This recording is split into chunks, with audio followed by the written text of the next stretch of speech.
With a focus on the world, politics, and history, Morrowind appears to lack the same depth to its characters as the more companion-oriented games of BioWare, for example. We rarely get to hear characters relay their traumatic childhood that shaped them into broken but lovable people that they are today. And yet, Morrowind offers a number of unforgettable personalities. But first, let's recognize a few minor characters that made a memorable impact. As I argued earlier, Morrowind starts with a promise of a living, reactive world, and there are 5 characters that play a role in creating this impression.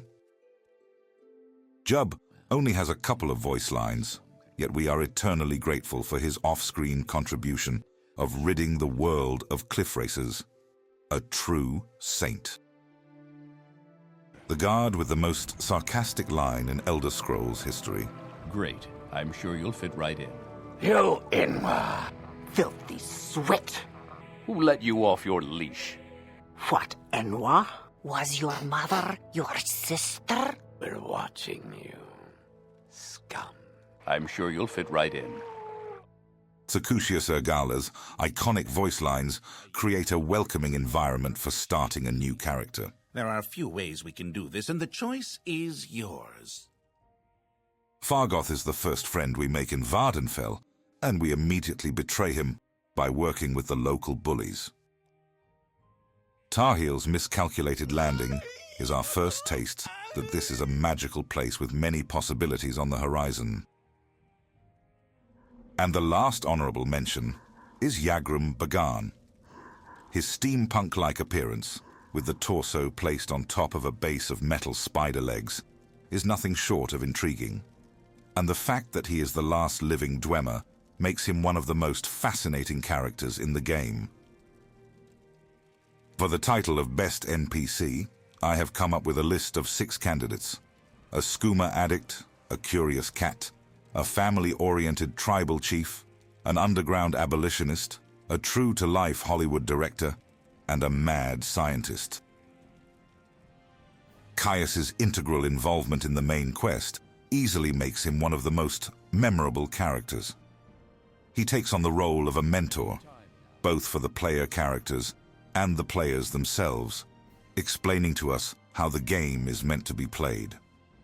However, we do not learn much about Caius personally. He clearly likes to work out, and he appears to have a skooma addiction, yet he remains competent in his duties as an Imperial spy. Despite Vvardenfell being unwelcoming to Outlanders, he likes living here so much that he considered refusing the recall back to Cyrodiil. Overall, we get the impression that he is a good-natured, albeit a little cranky, old man. His response about Ashlanders perhaps exemplifies this best. I don't know much about the Ashlanders. Most people say they are murderous savages, but most people are idiots. When Ahnassi sees smooth moves like this, Ahnassi thinks a dancer. No? A high wall walker? If you aren't in the Thieves Guild, sweet, perhaps you should be. As the only character capable of making even Crassius blush, Ahnassi drips charisma. Located in the cozy little Pelagiad, she surprisingly has an ample plot to offer. Her questline serves as a mini-faction for stealth-oriented characters, but with a different kind of advancements and privileges. Ahnassi has a complex set of morals. She appears to care for the well-being of others, as exemplified by her concern for Jitana. Because she values being honest, she continues to charge the player for training even as a special friend, since it is a Thieves Guild service, and she follows the rules. And yet she also says this: A thing is precious, but not protected? That is foolish. And if Ahnassi takes this thing, it is the fool's fault, not Ahnassi. Is that not right? Ultimately, Ahnassi's unique hospitality offers a welcome change of pace in Vvardenfell. You are always welcome at Ahnassi's house, my very special friend. Take what you need, give what you can. What Ahnassi has is yours. There should be plenty of food and drink downstairs, and a comfortable bed. You want the robe from Ahnassi's shoulders? All you need to do is ask. Kaushad is the Ashkan of the Zainab Ashlanders.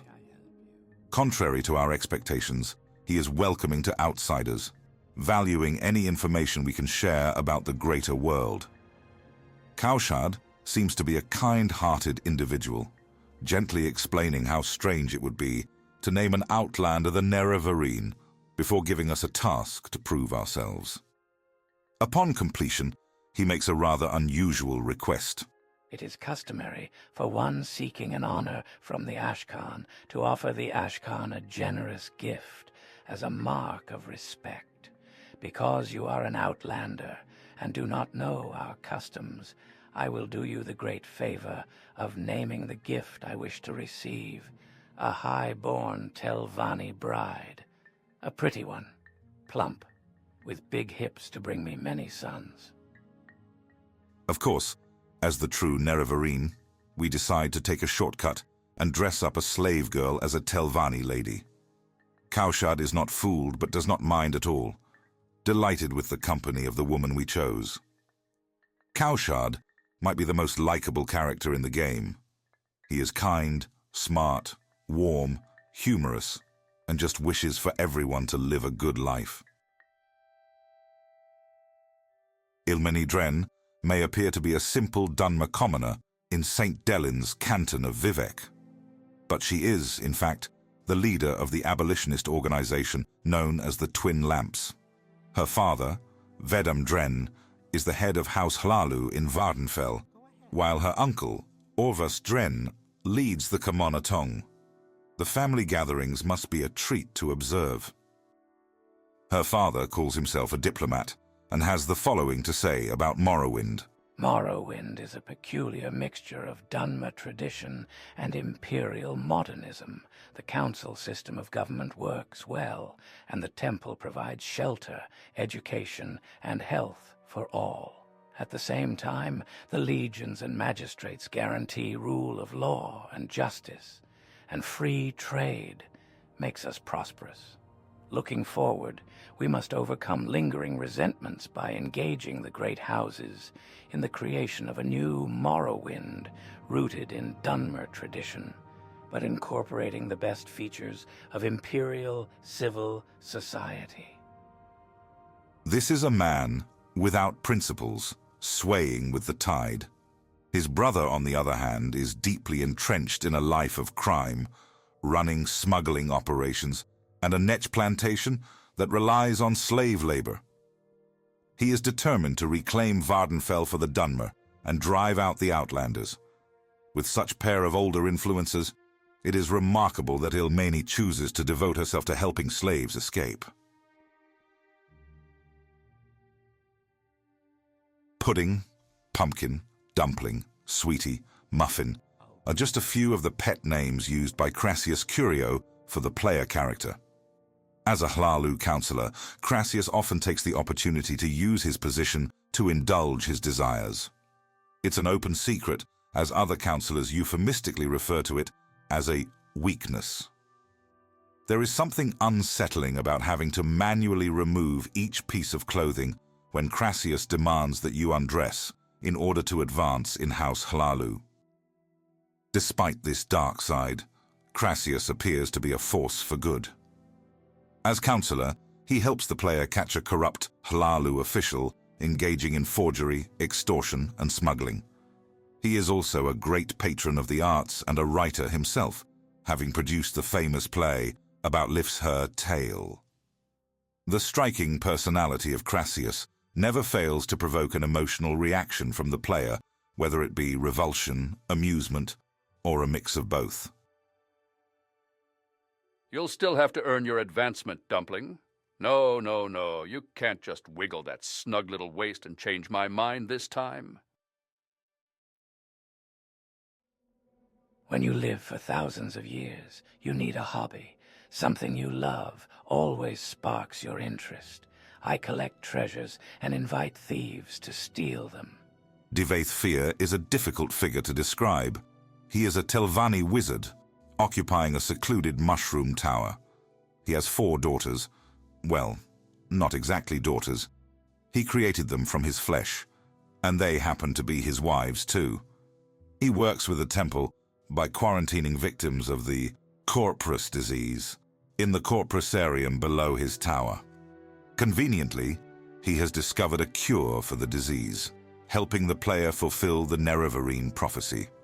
The Corpusarium and his tower also serve as locations for a treasure hunt that the player may take part in. The full set of Daedric armor he wears suggests that this is a man not to be trifled with. In my opinion, Divayth Fyr is the most interesting NPC in Morrowind. If Alfie's offhand comment about him being 4,000 years old is true, that makes Divayth a contemporary of Nerevar. What is his opinion on the war between the Chimera and the Dwemer? He says that his Argonian guard, Vista Kai, was one of his last slaves before he freed him. What prompted Divayth to change his mind about slavery? And most notably, Divayth teaches us that the greatest mystery in Morrowind is not the disappearance of the Dwemer, but the so-called divine disease, Corpus. What is its origin and purpose? How did Divayth learn so much about it? Did he also contract it and cure it, and that's what allowing him to live for so long? The more time you spend with Divayth, the more questions arise. But all of this is just my opinion. Who do you think is the best character in Morrowind? Please, take your time, my little flower. What is a little time between such intimate friends?